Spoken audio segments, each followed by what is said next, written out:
Сәлем достар, бүгін мен сіздерге 1688-ті телефонға жүктеп, және оны телефон номермен қалай тіркейтініміз көрсететін боламын. Ол үшін Android'да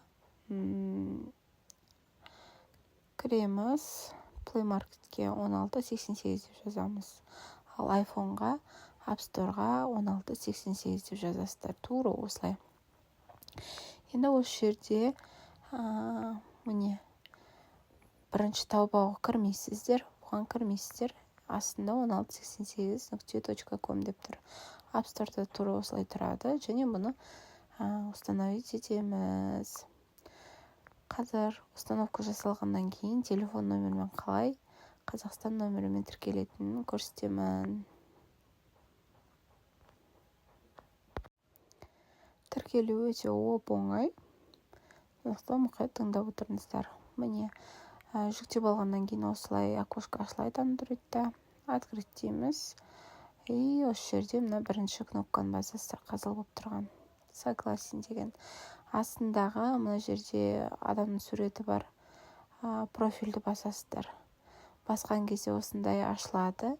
Және бұл жерде сіздер телефон номерімен дегенді таңдайсыздар.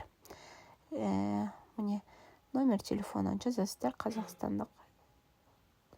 Номер емес, сондықтан тіркемей-ақ. Так, получить код дегенді басасыздар. И сіздерге код келеді. Код сразу келмеуі мүмкін. Где-то 10-15 секундтан кейін келуі мүмкін. Сондықтан қарап отырамыз. Міне, Али SMS дегеннен келеді. SMS кодты жазғаннан кейін войти деген бассаңыз, сразу кіреді. Сосын осылай кодты жазасыздар. Жазғаннан кейін войти деген кнопканы басасыздар.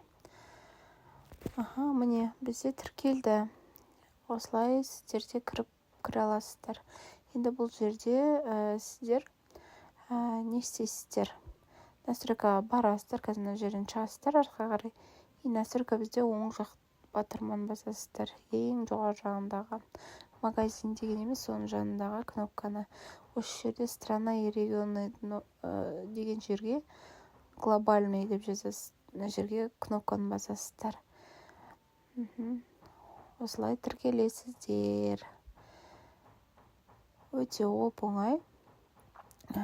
Келесі видеода карточканы және каргоны қалай тіркейміз, соның бәрін көрсететін боламын. Назарларыңызға рахмет.